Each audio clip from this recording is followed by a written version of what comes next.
memajukan pariwisata Indonesia dengan super prioritas yang terjadi 5 lokasi. Saya menciptakan sebuah lagu Pulau Komodo. Waduh. Gitar ini umurnya sekitar 100 tahun ini. Wow. Dan ini dulu saya beli murah. Saya memang gila mengkoleksi barang-barang budaya gitu loh.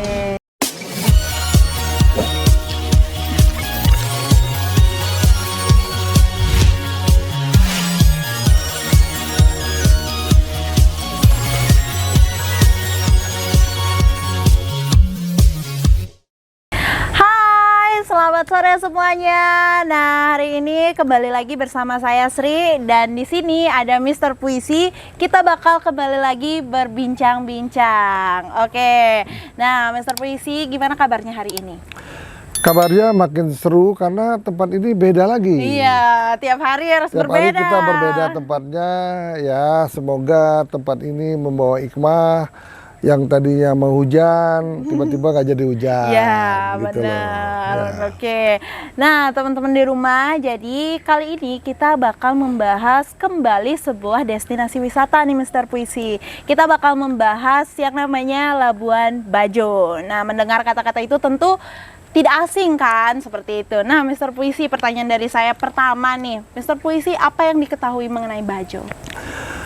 Yang saya tahu, Labuan Bajo itu merupakan super prioritas dari pemerintah Indonesia saat ini.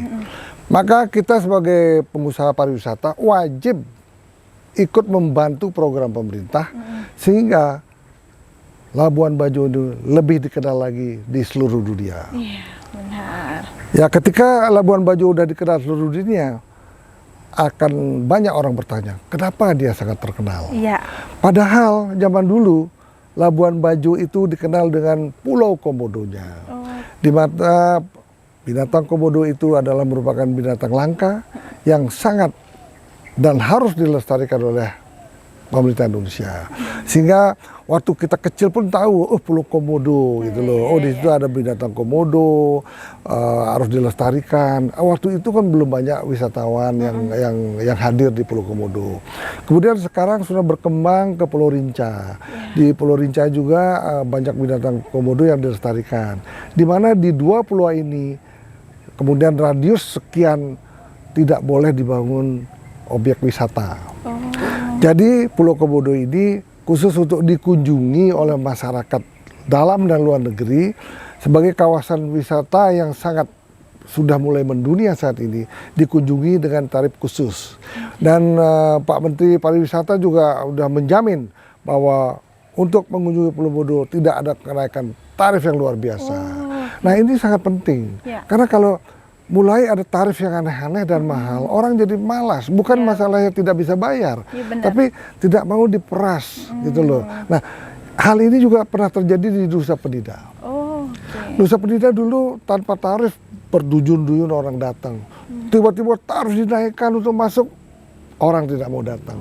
Nah, itulah kiranya untuk memajukan daerah yang sedang dikembangkan oleh pemerintah, hendaknya masyarakat dan pemerintah setempat mendukung program pemerintah ini sehingga tidak terjadi hal-hal yang tidak diinginkan oleh para pengunjung gitu loh. Oke, wah, berarti Mr. Puisi nih dengan adanya pembahasan ini, Mr. Puisi pernah nggak sih ke Bajo sebelumnya?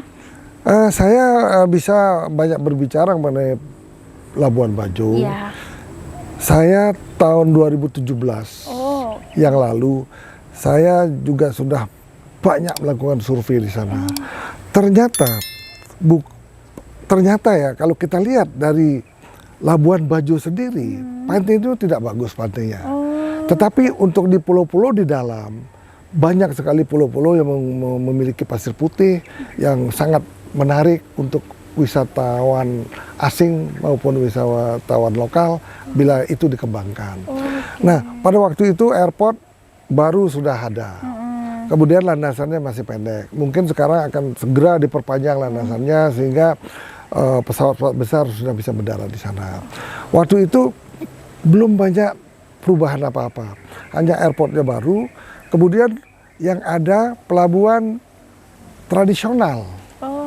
Di situ menumpuk perahu-perahu sampai PDC menumpuk nggak karu-karuan, kotornya luar biasa.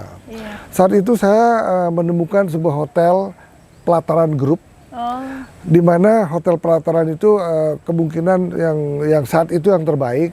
Kebetulan pelataran grup itu masih kenalan saya baik. Sehingga saya mencoba hotel pelataran di situ, kemudian hotel pelataran itu sangat jeli. Dia menggunakan juga manajemen orang-orang India.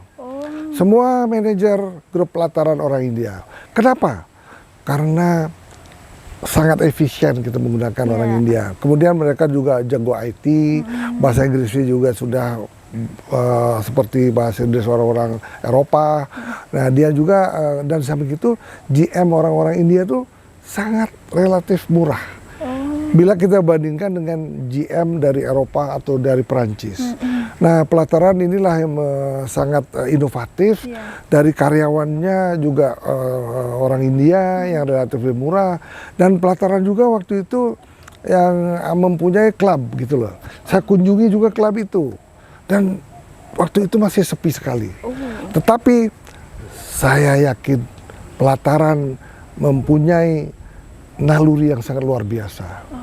Mereka besar-besarkan membebaskan tanah di Bajo.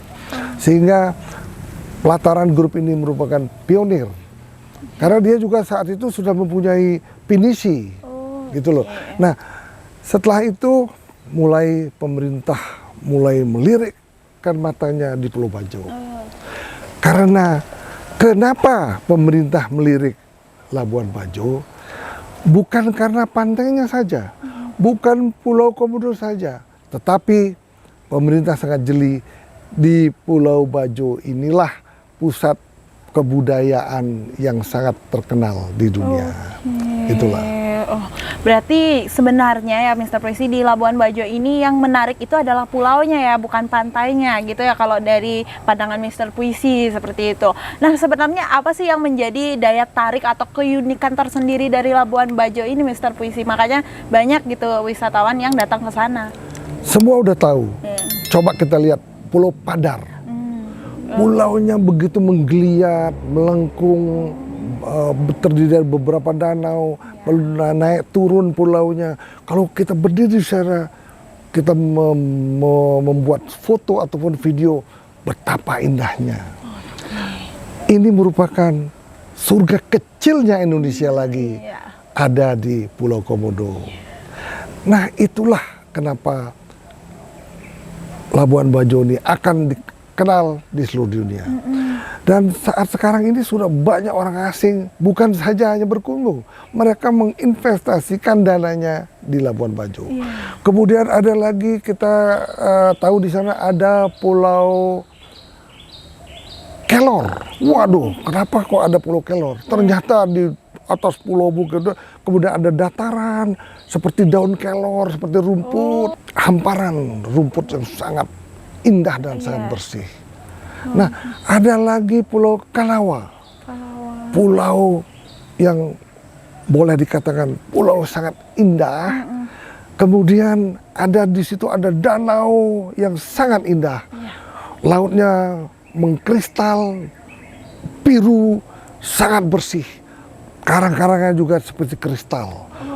Itu merupakan sorga dunia bila kita kembangkan dan bila kita atur sehingga pulau itu betul-betul bisa sustainable. Tidak ada kotoran di pantainya, tidak ada kotoran di lautnya, sehingga tetap laut itu mengkristal, mendunia, menggebrak dunia. Begitulah cita-cita pemerintah Indonesia untuk memajukan Pulau Komodo. Oke, tepuk tangan dulu buat Mr. Puisi. Wow. Nah, ini sangat unik sekali. Saking kecintaan saya dengan Pulau Komodo, saya menciptakan sebuah lagu Pulau Komodo. Waduh. Nanti kita bisa dengarkan di pembicaraan ini bahwa saya telah menciptakan lagu Pulau Komodo.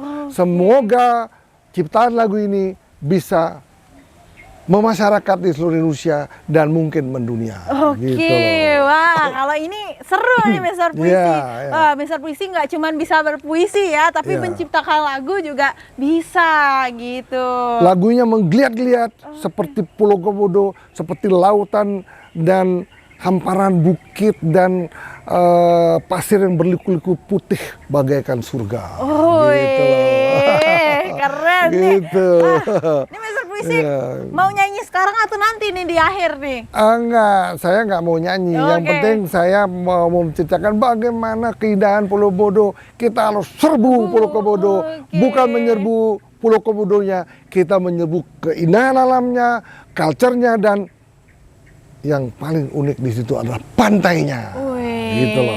Luar biasa ya. Memang kalau kita berbicara soal destinasi wisata di Indonesia sebenarnya emang banyak banget ya Mister Puisi yang unik, yang pokoknya susah untuk dijelaskan gitu.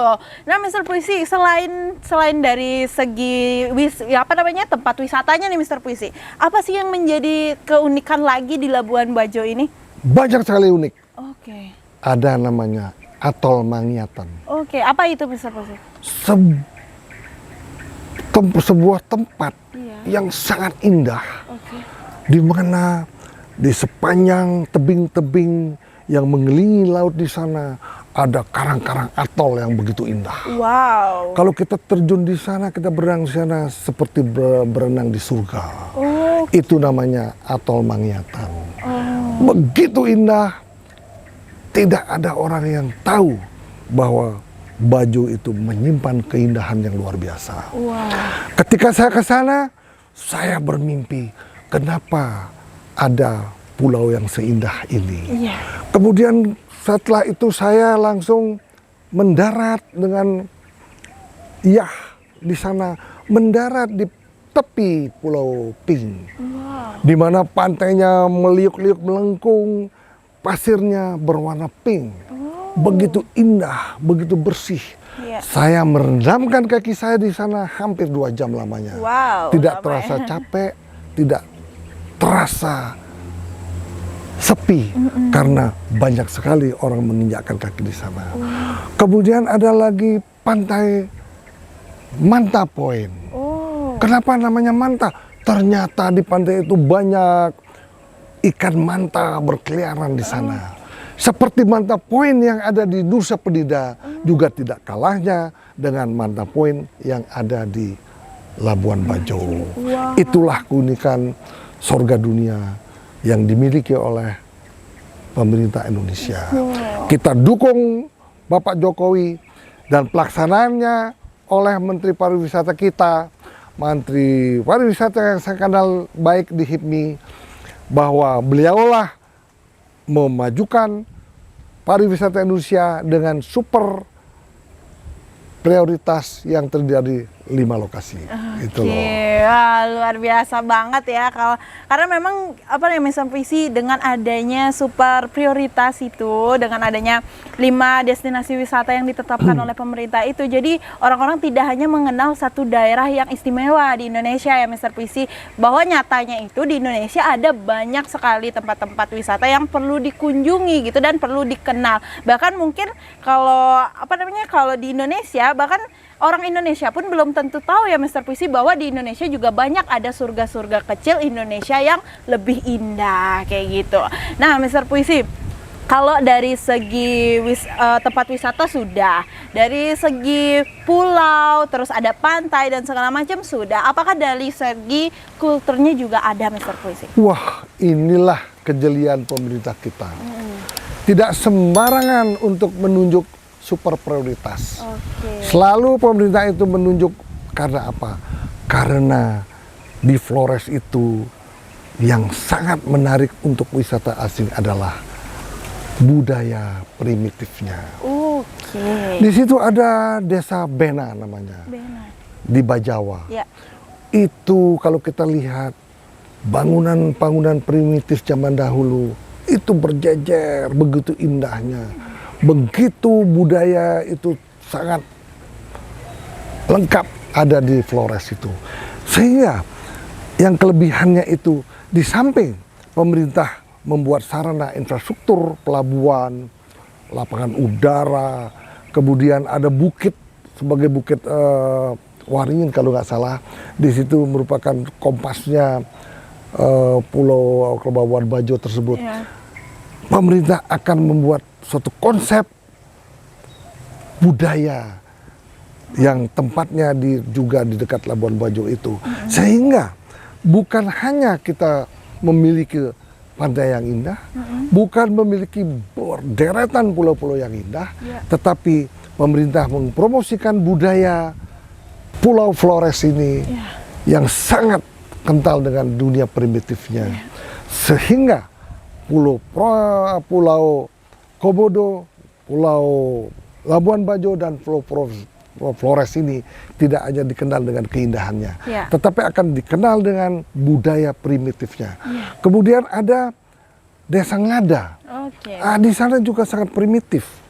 Di sana banyak patung-patung primitif yang saat ini kemungkinan masih disembah.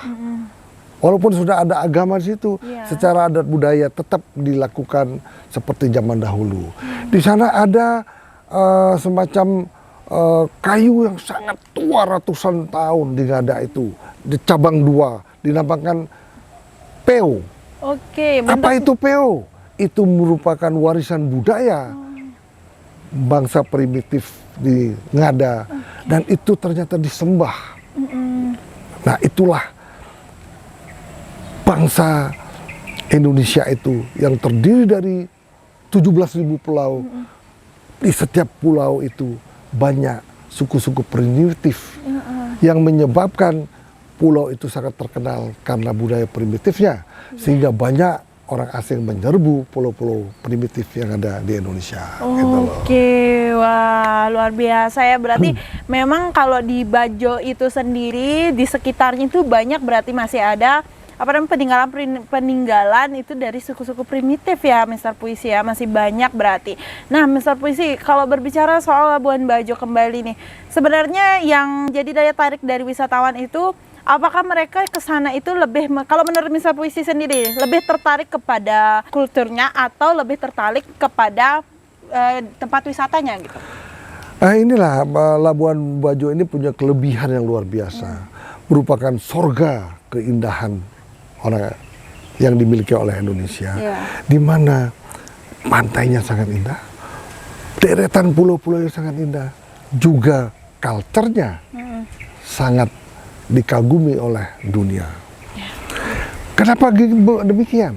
Nah, culture-nya inilah merupakan culture yang dimiliki oleh Kepulauan Flores. Nah, apalagi di sana banyak batu-batu megalitik ya. Nah, sekarang batu megalitik itu banyak digali oleh orang-orang Flores, kemudian dibawa ke Bali, kemudian banyak diekspor. Nah, coba lihat di hotel saya di Ubud. Ya, hamparan batu megalitik itu saya tancapkan di setiap pojok landscape, membuat nilai tambah dari sebuah hotel. Karena apa? Batu megalitik itu umurnya udah ribuan tahun, dan harganya tidak murah. Saya punya hotel juga di Seminyak, saya juga tancapkan batu-batu megalitik yang begitu indah, dan itu tidak bisa digotong pakai tangan, itu pakai crane. Nah, itulah keajaiban dunia. Di pulau-pulau yang indah, yang banyak suku primitifnya, diciptakan oleh alam, juga desain batu-batu yang indah, batu-batu megalitik itu ternyata disebut oleh seniman dan hotel-hotel yang ada di dunia. Gitu. Berarti memang banyak batu-batu megalitik yang ada di sana itu udah disebar luaskan ya, Mr. Puisi ya. Berarti apakah itu diperjualbelikan, Mr. Puisi, atau gimana gitu prosesnya? Tidak usah batu megalitiknya.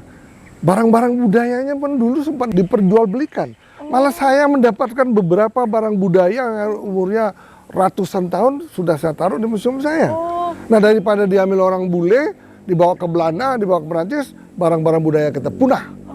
Saya sudah budayakan, saya sudah lestarikan di Museum Puma milik saya.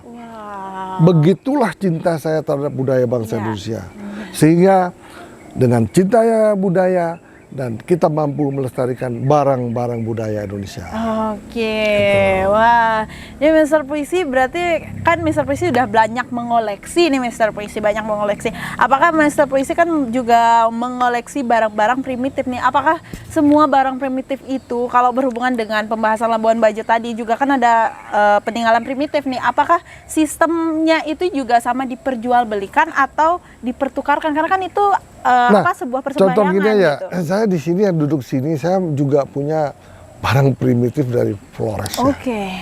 Ya, coba bisa gotong nggak yang itu tuh?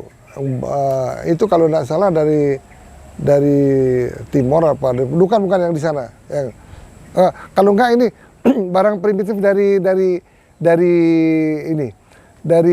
Kalimantan. Coba dari Kalimantan ini.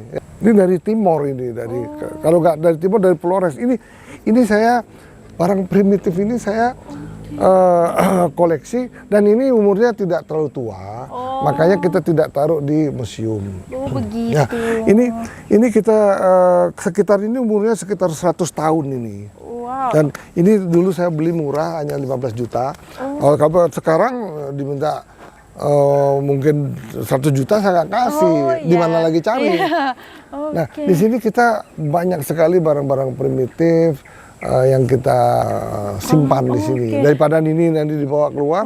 Nah, kenapa? Untuk mengetahui barang primitif. Ini seperti panu ini patinanya.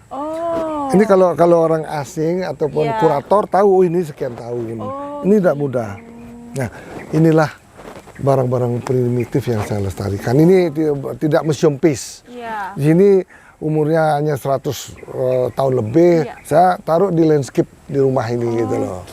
Nah, kalau yang umurnya udah ratusan tahun, 300 tahun, 400 tahun saya lestarikan di museum. Ini belum museum piece, tetapi juga sudah mempunyai nilai tambah. Kalau dikasih orang bule langsung diambil gitu loh. Berarti Mister Puisi nggak hanya menyimpan barang-barang primitif di museum ya? Nah, ada coba lihat itu, coba ambil batu itu. Itu dari Flores itu, dari Flores. Coba itu dari Flores. Nah, banyak ya Mister Puisi ya? Coba angkat. Beginilah gilanya Mister Puisi dengan barang-barang primitif. Primitif ya, keren banget. Jadi, ternyata nggak cuma pajangan biasa ya? Bukan, ini umurnya coba taruh sini, ini dari Flores nih. Ini dari Flores. Nah, dari Flores coba. Ini umurnya mungkin 1000, mungkin ratusan tahun ini umurnya. Ini juga sebuah patung yang disembah. Iya, ini biasanya ada di kuburan ya. Tapi ini umurnya mungkin ratusan tahun. Kenapa saya tidak taruh di museum? Karena tidak lengkap, hanya sepotong. Ini ada pasangannya? Dia kalau lengkap dia besar. Nah, gitu. makanya udah saya taruh jadi landscape aja di sini gitu loh. Nah, inilah barang-barang budaya yang mungkin orang konglomerat pun nggak punya. Saya Mister Puisi, saya punya barang-barang seperti ini. Nah, malah saya melestarikan di Museum Puma. Ya, saya nanti akan undang orang pencinta-pencinta seni masuk ke museum saya. Saya akan jelaskan bahwa ini saya bukan orang gila. Saya memang gila mengkoleksi barang-barang budaya gitu loh. Jadi itu kira-kira dapat yang saya ceritakan mengenai Labuan Bajo, Pulau Flores, menyimpan barang-barang budaya sangat dikenal di dunia. Ya, benar banget. Wah, luar biasa banget ya Mister Puisi hari ini.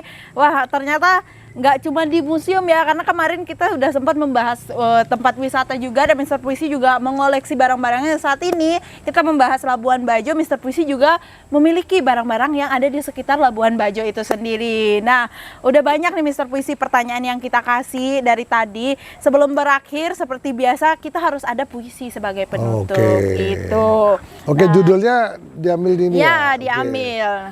Mister Puisi. Saya akan mengambil sebuah judul yang harus dibuat puisi secara spontan. Iya, benar. Karena ini kan channelnya Mister Puisi. Iya, benar. Jadi harus membuat puisi. Benar. Kadang-kadang Mister Puisi tanpa membuat puisi pun kata-katanya selalu memiliki arti yang kadang-kadang lebay, kadang-kadang strong, tapi tetap seperti puisi. Iya, gitu loh. benar. Oke, saya mau ambil satu. Semoga judulnya mudah dibuat puisinya. Oke? Wah. Wih, ada gitu mantranya loh. itu ya Ada biar mantra. bisa berpuisi. Bim salam bim. Wah, rusak. Oh, wah. Wih, Rusak. rusak. Ini judulnya Rusak. Oke. Kita mulai? Ya, Judulnya Rusak. Aku sangat mencintai budaya bangsa Indonesia. Begitu kayanya bangsa Indonesia, terdiri dari 17.000 pulau, di mana di setiap pulau ada suku-suku primitif yang mempunyai kebudayaan yang sangat dikenal di mancanegara. Janganlah sekedar hanya mencintai budaya. Lestarikanlah budaya bangsa Indonesia sehingga budaya Indonesia tidak punah di bumi. Ketika kamu melihat patung seperti ini, patung primitif, dan juga melihat batu megalitik yang dari Flores yang umurnya sudah ratusan tahunnya, janganlah dirusak patung ini. Karena kalau Anda merusak patung ini dengan apapun, sehingga patung ini tidak berharga lagi. Ketika itu barang-barang ini tetap lestari karena barang-barang ini tidak sempat dirusak orang. Begitulah kecintaan Mister Puisi terhadap barang budaya. Seandainya barang budaya ini hilang dari rumah aku bisa menangis 100 tahun lamanya. Wih, tepuk tangan dulu. Wah, kali ini judul yang Mister Puisi dapat itu bisa menyampaikan ya Mister Puisi makna dari podcast kita kali ini gitu. Nah, Mister Puisi terima kasih untuk waktunya hari ini, dan teman-teman di rumah yang udah nonton jangan lupa like, komen, dan subscribe channelnya Mister Puisi, dan jangan lupa saksikan terus nih podcast Mister Puisi selanjutnya. Terima kasih semuanya, bye-bye.